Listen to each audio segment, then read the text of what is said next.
time to start another 5-star project. Another round, and I can't say I'm mad about it. Either Kelsey and I are going to be the dream team, or we're just going to end up being a disaster. It's time to once again see, can we get a 5-star? We are monsters. We give and we take.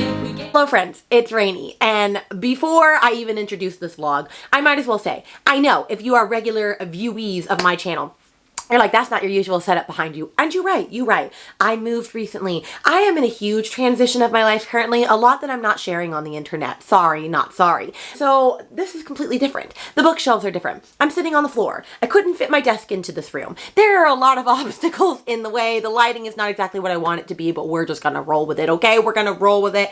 And you know, I'm living my best life. I'm back, I'm here. So let's talk about the video that you are watching. If you have not seen the first, I think, 5 episodes now of this 5-star collab, one day me, Brittany, Leandra, and Kelsey decided, wouldn't it be fun and a little bit crazy if we all tried to give a book 5 stars together?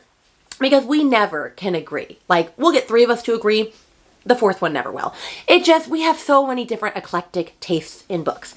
And so the first season, if you will, we tried where we all chose, we each had a turn picking a book, we all read it together, and we tried to see if we could give it all 5 stars, and we flopped.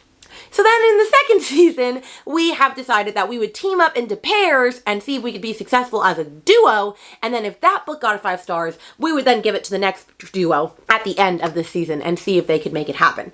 And so that flopped in episode 1, did not go well. And so we're here to try again in this video.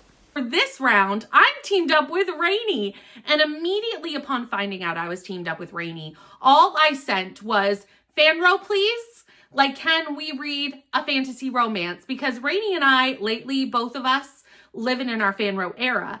And in the last episode of this, I said that I'm not good at picking the books. I'm probably the worst at picking the books. The round that I chose was Traveling Cat. That was the most DNFs in one episode. The other book that I chose for Leandra and I last episode, we DNF'd very early on, or I did. I DNF'd very early on. And we had to like swap books really quickly. And Leandra picked the second book and it was much more successful. So I kind of let Rainy just pick the book. I'm like, I'm clearly not good at this. You just pick. Like, you go, do, tell me what we're reading. And Rainy selected Exorcism of Faeries by J.L. Vampa. I chose this actually, funnily enough. I was considering this for when me and Kelsey were paired together last time.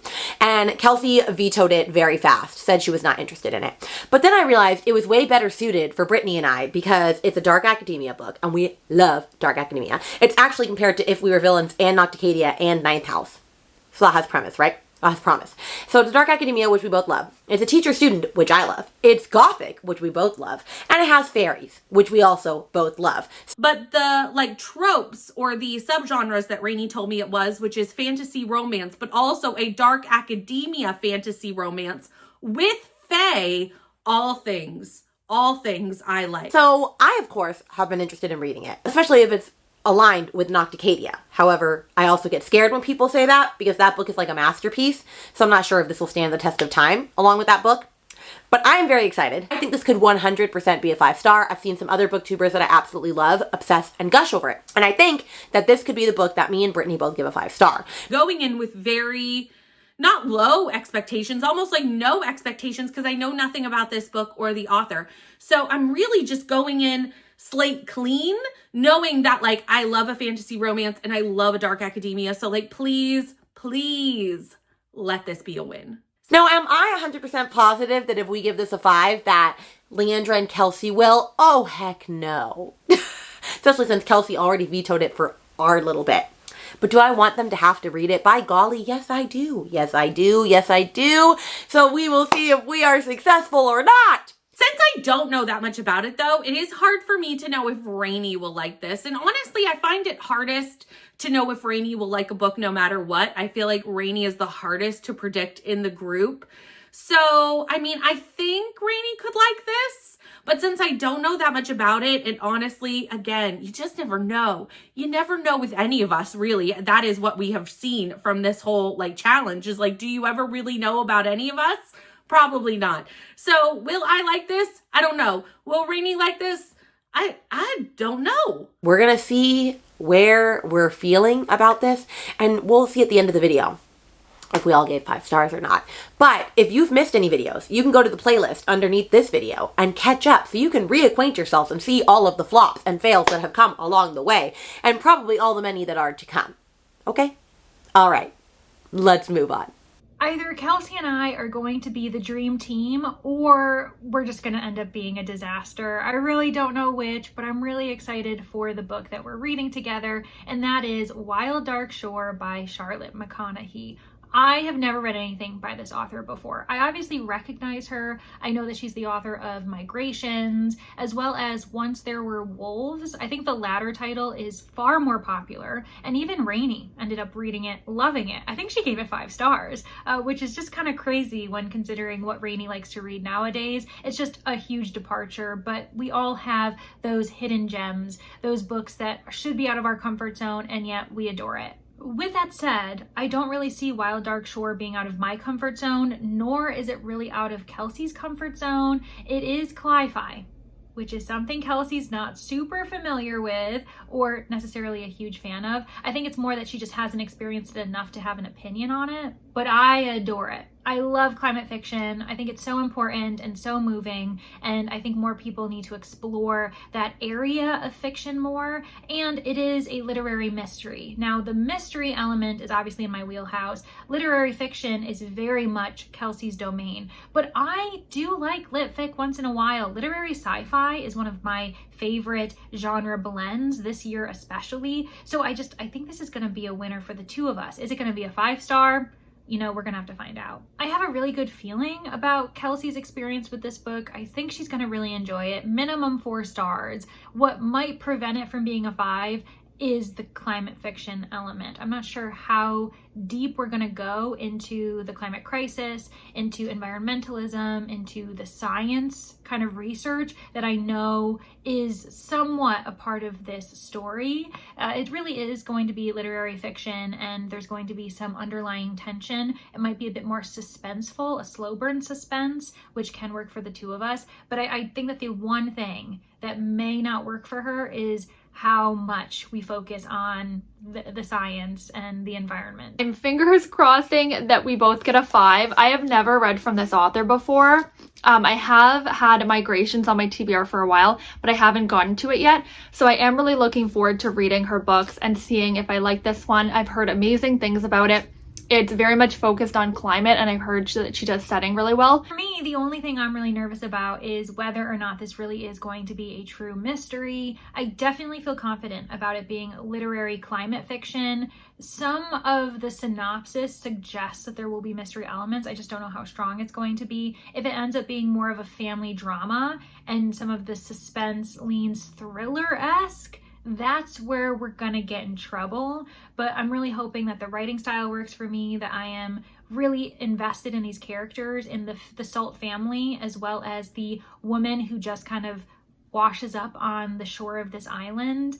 It all seems really mysterious and awesome. So yeah, I'm hoping it works out. Not to mention, we both have been in the mood for literary fiction. Kelsea more so has been acting on it, whereas I've just been itching to pick up something literary. So I think this is the perfect time for the two of us to read it, and it has been on our bucket list for 2025. Both of us, I think, had the goal of reading it by the end of the year anyway, so it just feels like the perfect storm. This is kind of top of our list. I was already planning to read it in October, and we kind of chit-chatted, and it was like lit fic would be the best area there that we could see eye to eye on. Wild Dark Shore's setting is sheer water, a tiny island not too far away from Antarctica. It is home to the world's largest seed bank, meaning that many researchers, scientists are known for living there for a period of time, conducting their research. It should be a well-traveled island, but in recent years, to my understanding, because of the climate crisis, because of the rising water levels,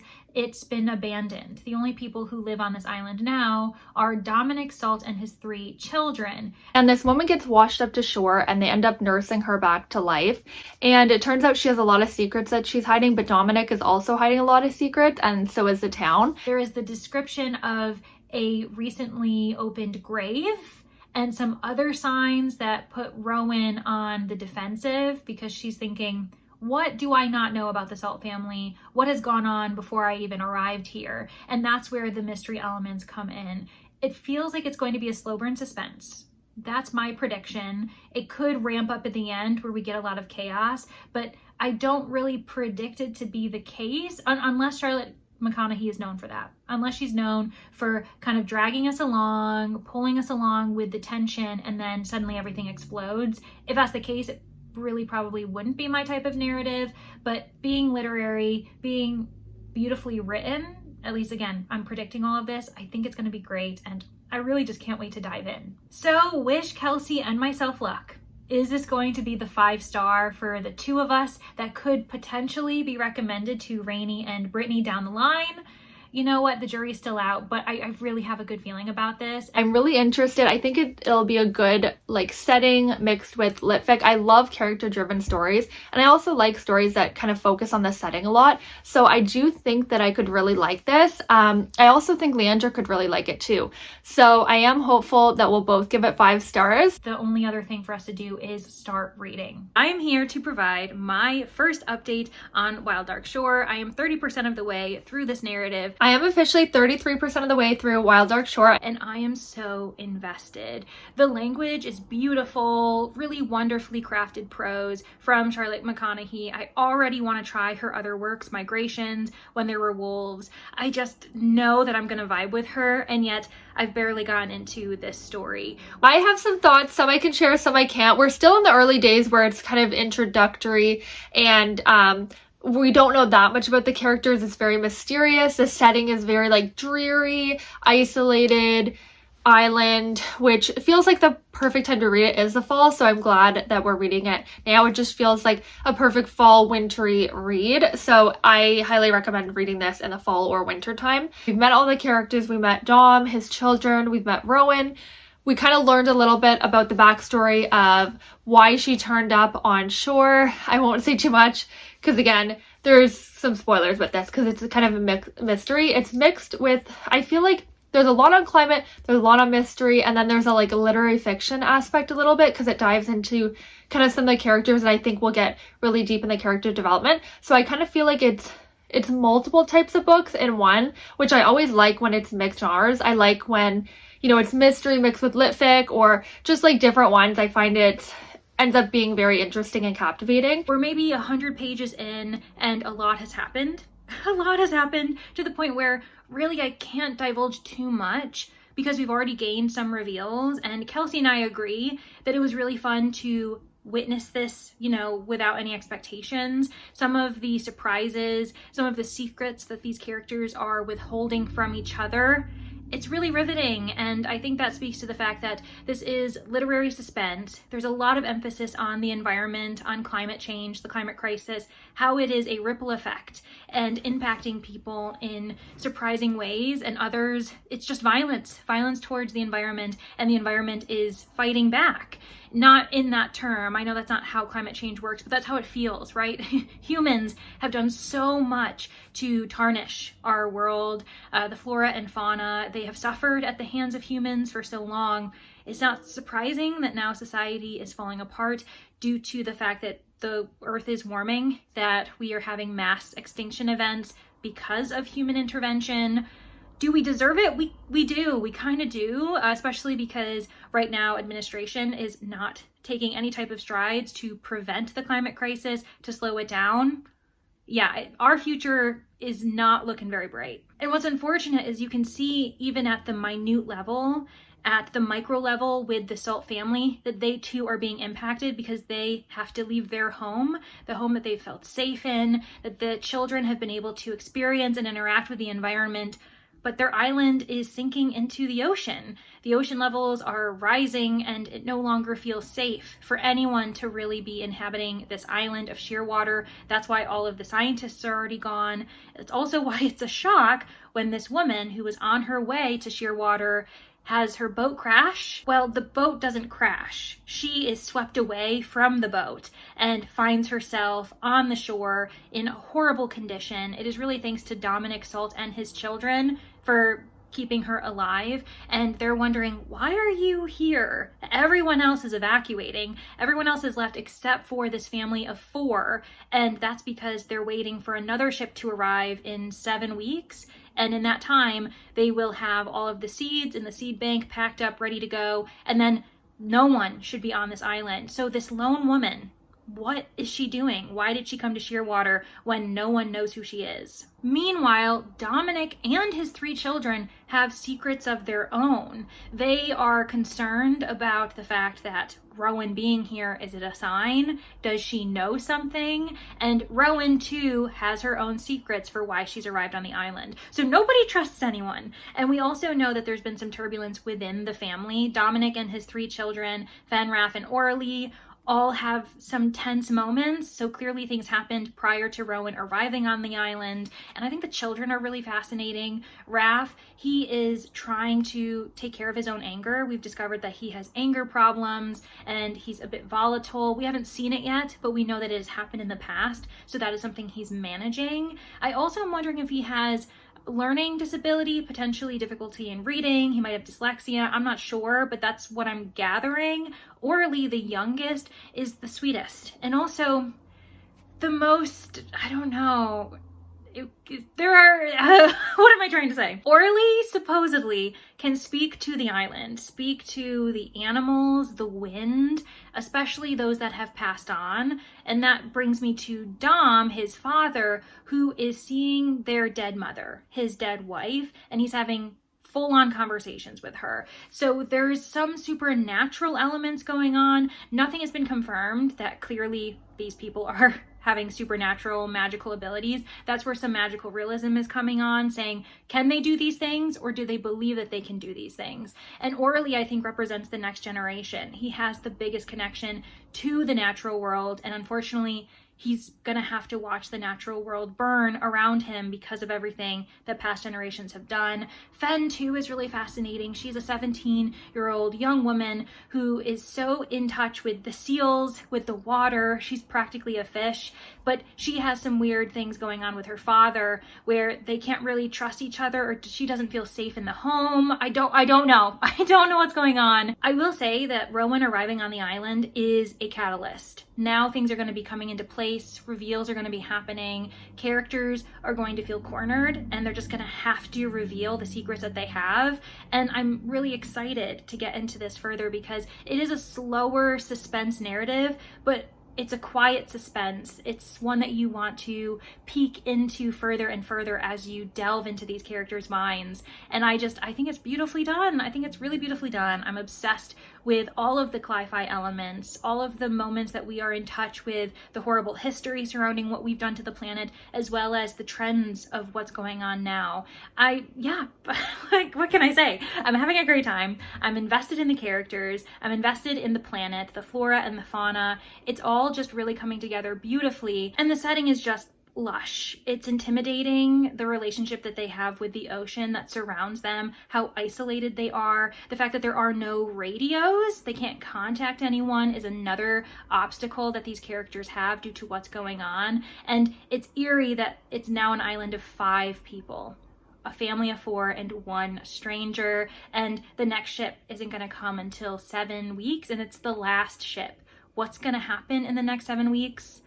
We're gonna find out. I don't know that much about, what's going to happen. I have no really theories about what's going to happen. I am very intrigued. But I'm predicting 5 stars. I'm predicting 5 stars, and I could see Kelsea really enjoying this, especially the character dynamics, the relationships that these characters are building and breaking, being in the children's head, being in Rowan and Dom's head. It's a full cast of characters. Each one of them gets their own chapters, and it just allows us to see multiple perspectives of what's going on this island. I have high hopes. This could be a book that Kelsea and I give 5 stars. Do I think it's a 5-star read? Not necessarily. It's kind of more on the 4-star, but you never know because we're only 33% of the way through. And sometimes with books, it takes me a little bit and then I'm like, wow, I love this. So we'll see what happens. I'm very interested to see what Leandra is thinking. I'm a little bit ahead of her right now. We'll see. If anything, I could see her giving a minimum of 4 stars at the moment. yeah, I gotta get to the 60% mark before I can check in again. Let's cross our fingers. All right, friends, it's time for a long-awaited Conversations with Rainy in the Gosh. And we are at the Circus Center waiting, you know, for me to go in to do a private lesson for a routine of mine. And we are at the 50% mark of Exorcism of Faeries. So I am 50% in. And I have a lot of thoughts, okay? I have a lot of thoughts. And there are parts of this book that I'm absolutely obsessed with. Like, absolutely obsessed with. And if we were solely focusing on those parts, I would be screaming the praises of this book. And I still may, because I just love those parts so, so much. So in this world, we follow Ada, who is a graduate student. Her parents owned some sort of like mortuary. So she has kind of always been raised to know things about death. And she's actually working in a mortuary on the side to make money to go back to school. She graduated many, many years ago doing a degree in botany. And now she's gone back to graduate school after taking like a 6-year break. So she is now going back at the age of 28. And that is important because our love interest is a professor. And it is a forbidden romance, but not so much that like it's icky because she is 28 and he is not her professor. But yeah, I wanted to preface that. Anyway, there has been a plague going on in this world. And Ada has been kind of at the forefront doing things in a mortuary, seeing sick people, deceased sick people who have died from this plague.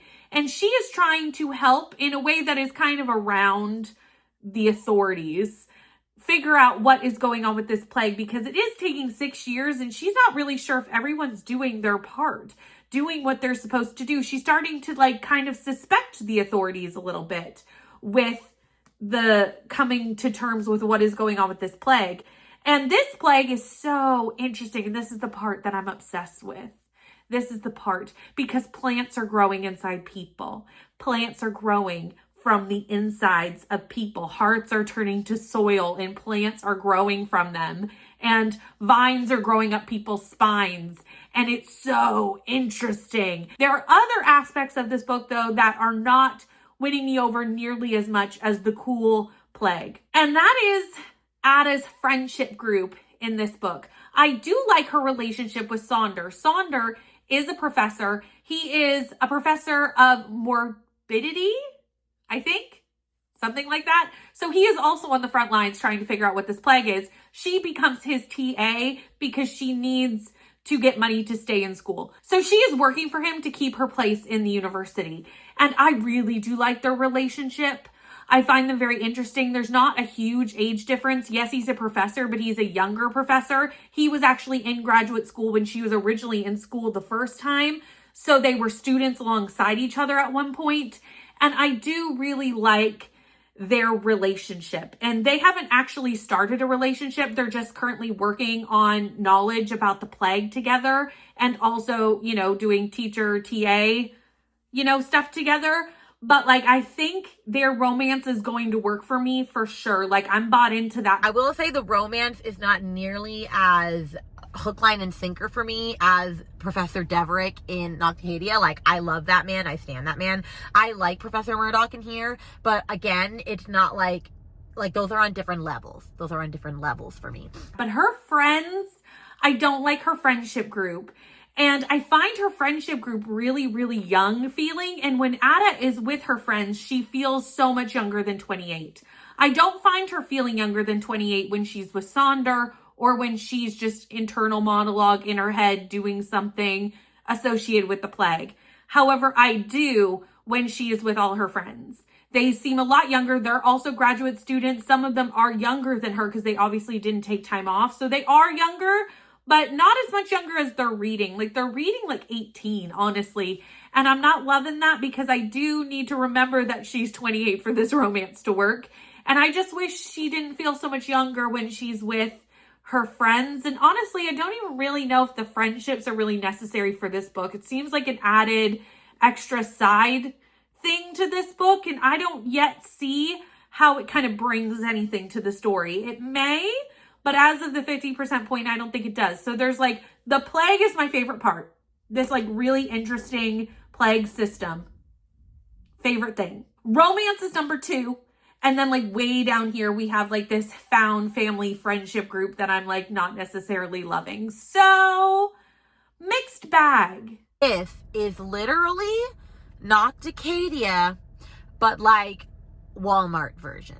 So what I mean is this is, okay, actually no, not even Walmart version, because Walmart version would mean it's badly written, and I don't think this is a badly written book. But what I mean is that you have Nocticadia, a book that I absolutely love. It's my best book of the year. It is like the perfect gothic, dark academia, teacher, student, suspenseful romance, okay? Love that book. Love everything about that book. And then you have this book, and they are basically the same exact plot. Like, same exact plot, almost. Like 90% same plot. And this just is the lesser version of it. Like, I wouldn't say it's the Temu version, because Temu is not good at all. I guess I would say Walmart, because Wally World can be good for certain things, like clothing and other things. But if I was going to pick between the two of these, like, Nocticadia, like, there's not even, like, it doesn't even hold a candle to this. However, I am still really enjoying this. Now, originally, when I first started it, I was like, okay, I love Nocticadia, so I'm going to love this book, and they're both going to be 5 stars, and I'm just going to appreciate them both for being what they are. However, as I've been reading more, I feel like this could probably be a 4. I'm not 100% sure that it won't be a 5 yet. Honestly, it depends on where the second half goes. I actually think this could be a 5-star. Right now it's not, but if we leaned fully in to like investigating this plague for the rest of this book, and if something really, really cool happens, I could give this 5 stars. So I'm not ruling it out yet. I can't get over the fact that this is so beyond similar to Nocticadia. Like, it's, and it quotes, it like literally blurbs itself as being related to Nocticadia, Ninth House, and Cruel Prince. And as we already discussed before, well, not Cruel Prince, If We Were Villains. I love If We Were Villains, and I have DNF Ninth House. So I can't really contest to that one. But it blurbs itself to Nocticadia.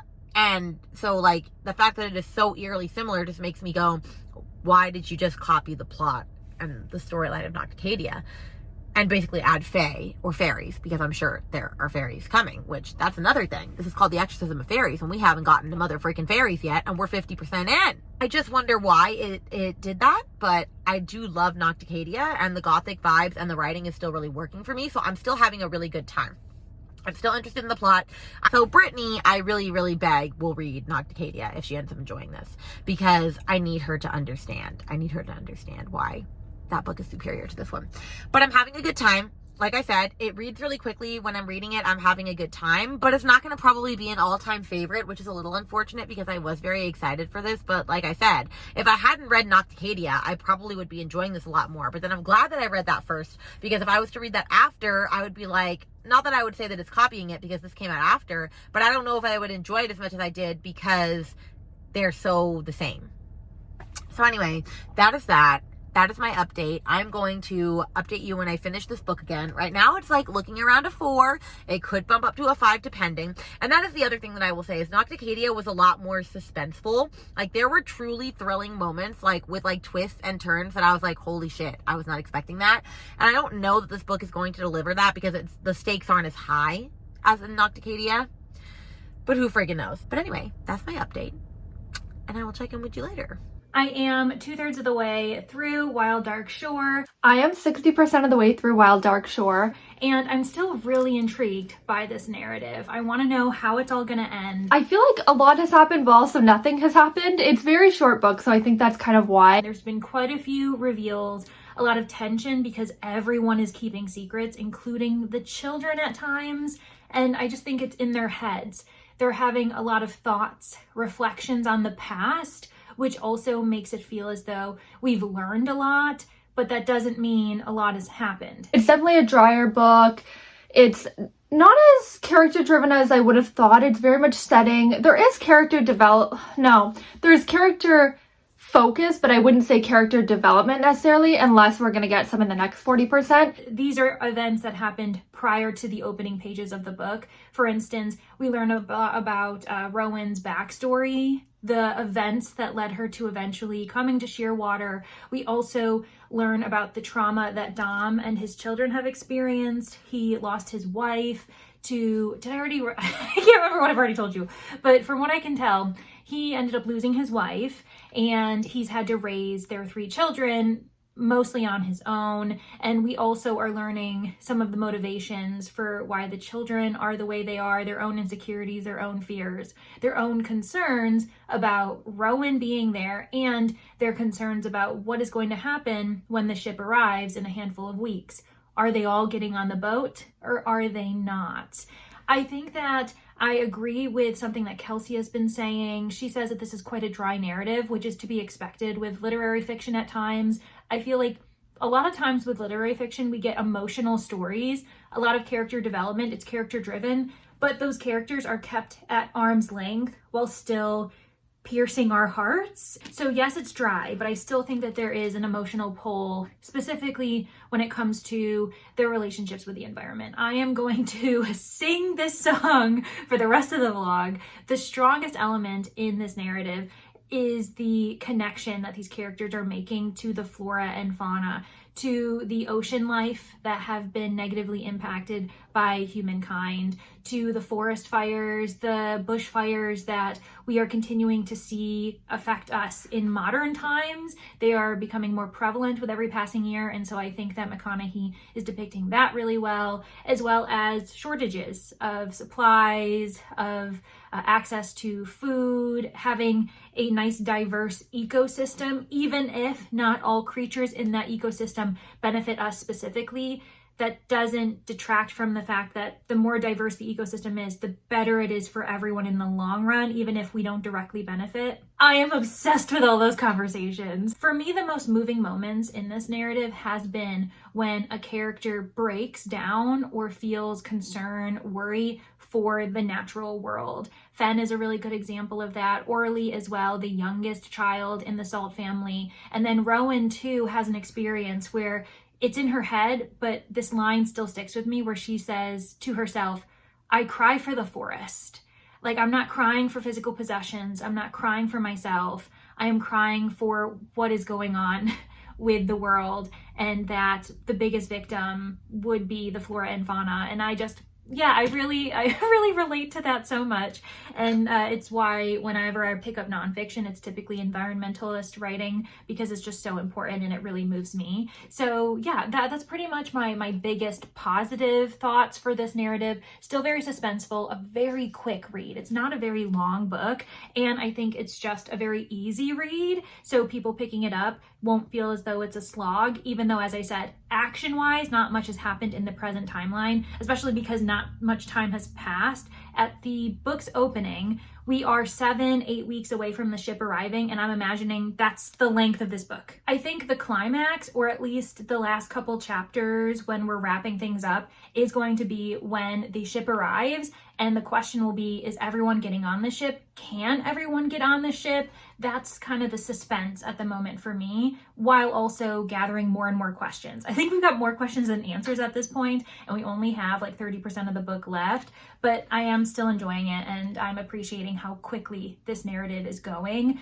But because of that timeline, I also love a sensitive timeline. I love when we have a deadline, when X, Y, and Z have to take place before the timer runs out. That's probably my favorite narrative structure, just because it adds to the tension and really shows that the characters need to make actions quickly, even if it's against their better judgment, to find the answers they need before time runs out. I love that kind of thing, but I find it to be a bit of a detriment at times for this narrative, because there is a romance between Rowan and Dom, and it's very obvious. Like, it's not a surprise when you realize that the two are attracted to each other, but I'm not a fan of it. And it's not because I'm not a fan of romances. It's because it's just not believable. The fact that she was on the brink of death, and for like half the time she's been here so far, it's simply been her trying to recover, and she's been in and out of sleep, and now she's been on her feet for a while. But in the grand scheme of things, I think that we are a couple of weeks away from the ship arriving, meaning that maybe she's been on here for a few weeks,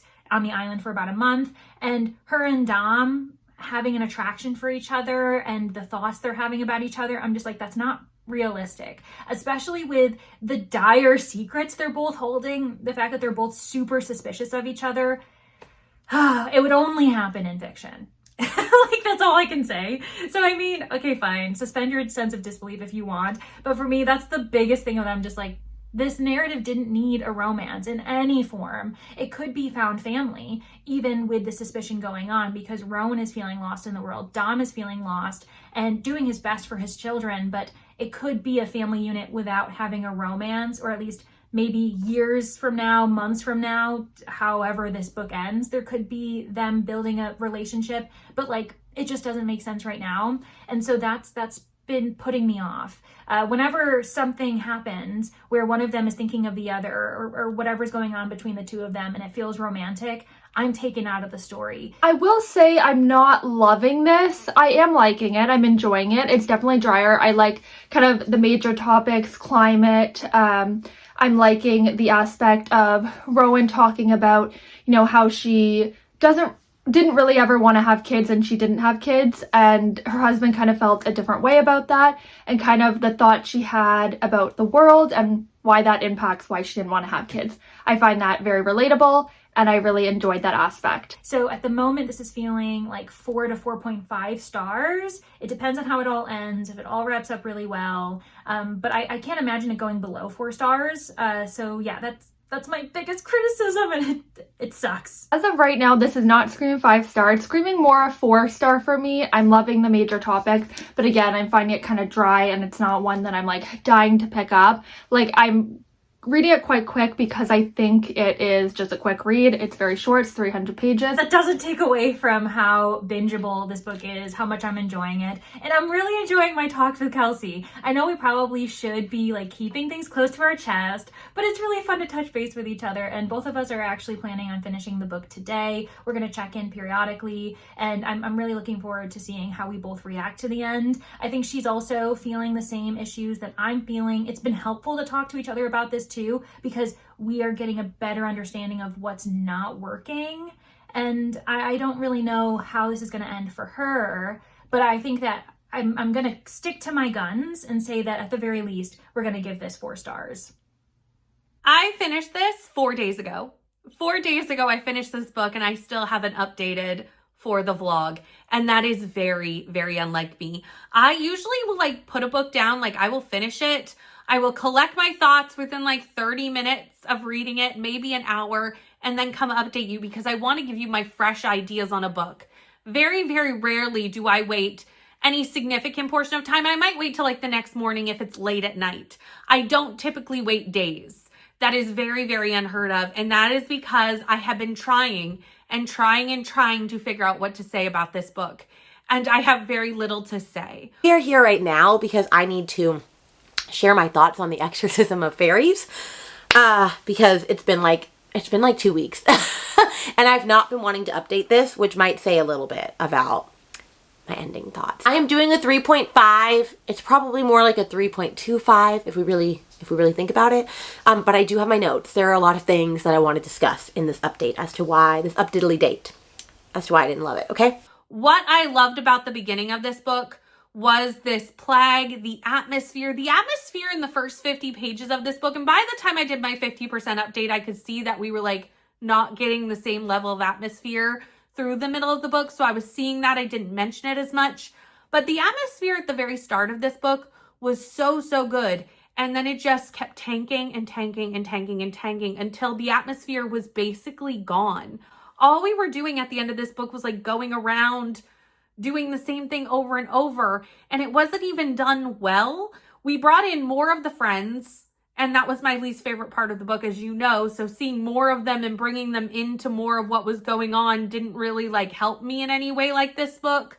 We did get more into the romance, but it wasn't in a way that was actually the way I wanted. Like, I was expecting it to be like a smutty good time, and it wasn't. Like, it was, but it wasn't. The relationship between her and the professor tapered off. The chemistry was not there. Didn't believe it, didn't see it. It felt like a lot of things happened off screen or off page, like a lot of their interactions. And so when they were together, I just didn't really buy that they were as invested with each other as they were. And it had like a lot of like almost closed door fade to black scenes, but not. Like, it would get a little like juicy, and then it'd be like, and then they slept together, or like, and then it was the next day. And so it was like, okay, pick a lane. Are you going to be closed door? Are you going to have spice? Like, don't tempt us with a good time and then just completely veer off and be like, oh, well, I don't know how to write that. That's how it came across, is that she doesn't know how to write that.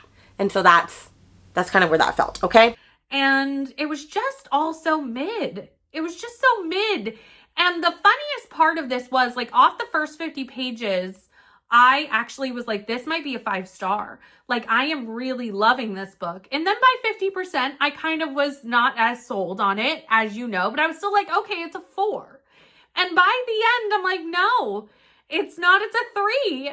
Like, it just kept going downhill. And I have nothing else to say about it. I hope Rainey has more thoughts to tell you, because literally I'm like, I don't even know what to tell you all. Like, I have nothing to say about this book. Oh, I have many thoughts, so just get ready for it. Except that it became so mid, and everything I liked about it kind of took a back seat, and I just, like, didn't care anymore. Like, I really just didn't care.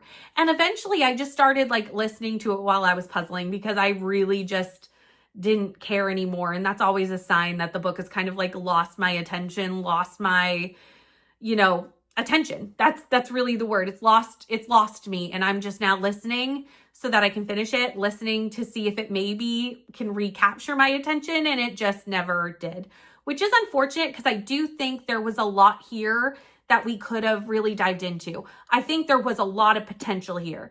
There was a lot. And I feel like we just left it to the wind, which is so unfortunate. It's just so annoying, because this book had so much potential. It really did. It was so good in the beginning, and then it just went off track. It did. So 3 stars, not a success. And I thought it was going to be. So I'm a little bit, like, shocked that it's not. But you know what? Back to the drawing board. Back to a new set of groups, because I don't know how Leandra and Kelsea did, but I know that me and Rainey aren't going to get 5 stars because I didn't. So we'll see what Rainey thinks. It's just, it wants to be Nocticadia. It really does, and it's not. And Nocticadia is my best book of the year, and this is not that book. That book was long, and it needed to be long, and the plot just was executed so flawlessly, and the relationship was set up so well, and the tension and the banter and the burning and the passion, like, everything was set up in a way that just worked so beautifully. And I feel like this book really struggled from wanting to be a duology, which apparently now it's supposed to be, but I feel like it wanted to be a duology, and instead it decided to just pack everything into this one book, when if it is supposed to be a duology, you didn't have to put everything that you put into this first book into, like, the first book, and the book should have been longer. It was only like 300 and something pages, I'm pretty sure, and it needed to be longer. It really did. So it had a little bit of too much syndrome. Because if you think about it, the first 30% of this book is spectacular. The gothic vibes, the romance, everything was set up so beautifully well. I thought this was going to be really cool. The plague was really interesting, like the lore, the Dublin of it all. Like, it really had a lot going for this book. But then it just went a little far. We got past 30% and everything was rushed, and everything just, it felt like she didn't know where the story was going. I know, I have a lot of thoughts. It also just had a lot of plot holes in general. Like, a big part of this book is that she gets visions whenever she touches bodies post-mortem. They don't explain any of the visions that she sees. There are specific things that she sees that I'm like, what the hell does that mean? We never get an answer. We never find out why she gets visions. We never get out why they're important. We never get what she's experiencing in these visions. Like, they never touch on it. And if there's going to be a second book, then I guess, sure, great. I would want to know. But because of how this book was, I don't know if I'm ever going to read the second book. So I don't freaking know about that. And then the fairy folklore, I feel like, was very subpar. They didn't set it up well enough. Like, and that was the thing in and of itself. We don't even get freaking fairies in this book for like 60-70% of this book, okay? If you're gonna call yourself an Exorcism of Fairies book, bring the fairies in a little earlier. I'm just saying. Yeah, so the fairies were introduced super late. And then this was the thing that kicked me. They've been studying this plague that has somehow been contained in Dublin. It's not spread anywhere else. Don't know why. For 7 years, they've been trying to study this plague. Not really making any progress on it. And then in the span of like 7 days, they make worlds and eons of progress with this plague. And I'm just like, what? You're not saying that you couldn't solve this for 7 years, but suddenly, now you got it. Now you got it all done figured out. Now you done got it. You done got it. You done got it. No. Okay? So that was just, That was just so frustrating. And the reason I feel so passionate about this is because, like, this is a very me-coded book. It had dark academia. It was gothic. It had fairies. And it had the vibes, like, professor, student. Like, this was supposed to be, like, Rainy's bread and butter. And then it just fell off so poorly. Like, she just didn't know how to write this book. She didn't know. She wanted it to be Nocticadia, and I get it. Nocticadia is a beauty, which I can't wait for Brittany to read this, because I hope Brittany reads this after the fact. But, like, she just didn't, it just wasn't well crafted. And it sucks sometimes when a story that you know could be really good just isn't written by the right person. I feel like I'm being very harsh about this book. This is not a bad book, and it was not written poorly in the sense of, like, the writing was bad. Like, the writing was fine. It just wasn't my favorite. And that's sad, and at the end of the day, that is what it is. But that's all I'm going to say, because I've been talking at the camera for, like, a good amount of time now, and I need to stop, okay?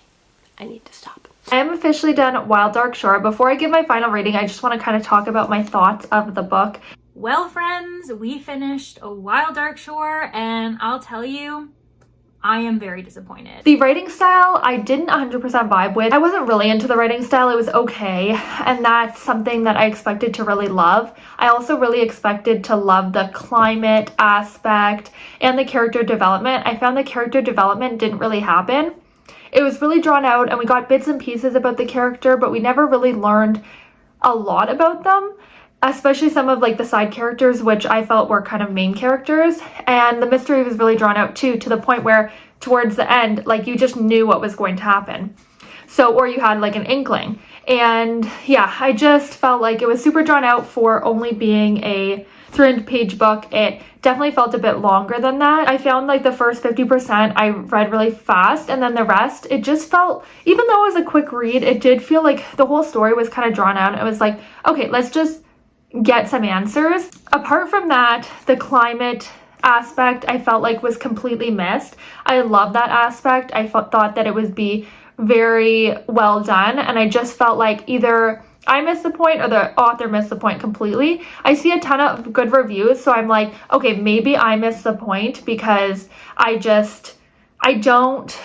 don't really think that it was really that well done. And that's just my opinion. And I have heard many people say the opposite, so maybe it's just me. But I know that Leandra also agrees, so I don't think it's just me. So I just feel like this book completely missed the mark for me. If you can't guess, I obviously did not give it 5 stars. I am giving it a 3, and if I talk about it further, I'll probably lower it to a 2, so I will stop here.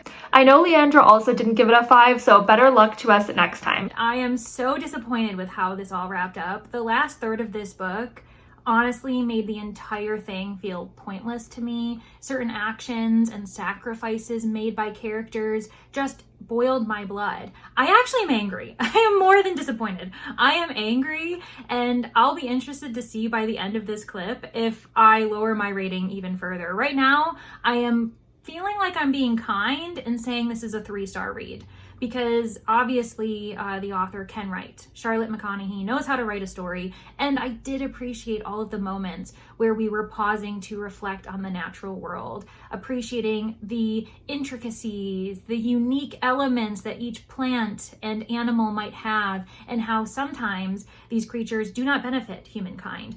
That doesn't remove how important they are to the ecosystem, and that doesn't give us the right to not save them. And so I really appreciate all of that. I appreciated the commentary on the climate crisis, how it continues, and that we, as a human population, have to prepare for things getting ever worse, for storms becoming more frequent, for becoming stronger, and people losing their lives, as well as the continuation of the mass extinction event that we have caused. All of that was awesome, but unfortunately, by the end of the book, even with us trying to protect the seed bank that was on Shearwater, I felt like it was overshadowed by actions made by these characters, and it all could have just been resolved if people just talked at the very beginning. And the more you learn, the less you understand why everyone's keeping things a secret. It actually hurts everyone in the process. And on top of that, that's why everyone's suspicious of each other. And none of them have anything to hide when you really think about it. And again, certain events that take place at the end of the book make other people's sacrifices, deaths, harm, and injury to them completely pointless. And I'm just really frustrated that when it comes to the end of the book, we're kind of just back where we started, and we just kind of experienced a story that didn't have much going for it. And I think what I'm most disappointed about is what ends up going on with the character of Rowan. I really liked some of her thoughts about why she didn't want children, but it felt like completely switched in the last like 30%. She kind of went right into the family and kind of got adjusted, and it felt like her previous view just went out the window and she was ready to settle in and be a family, a big happy family with Dom and his kids. And I just felt like, what was the point of the first book to contradict it in the end? She is a strong woman who arrives on this island. She's determined to figure out what's going on. And she also is someone that, at least at the beginning, seemed to very much know who she was. She knows what she wants. She knows what she doesn't want. And one thing that she definitely did not want at the beginning of the book were children. She didn't want to give birth to kids. She didn't want to raise children. And she says that one of the big reasons for that is, why would you bring a child into this world with the way that it is? This child will inherit an earth that will not be able to repair itself because we're not making any effort to do that as, you know, a globe.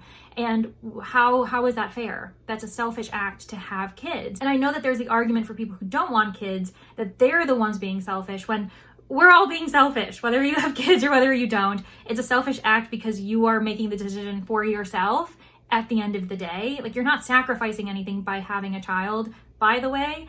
And that's coming from someone who doesn't want kids. So I really related to Rowan. And then at some point in the book, she suddenly is really okay with the idea of becoming a big happy family and wanting kids. And I feel like the author just didn't handle the situation very well. I don't think she handled the topic very well, if I'm going to be honest. It was very flippant, which I found a little bit odd.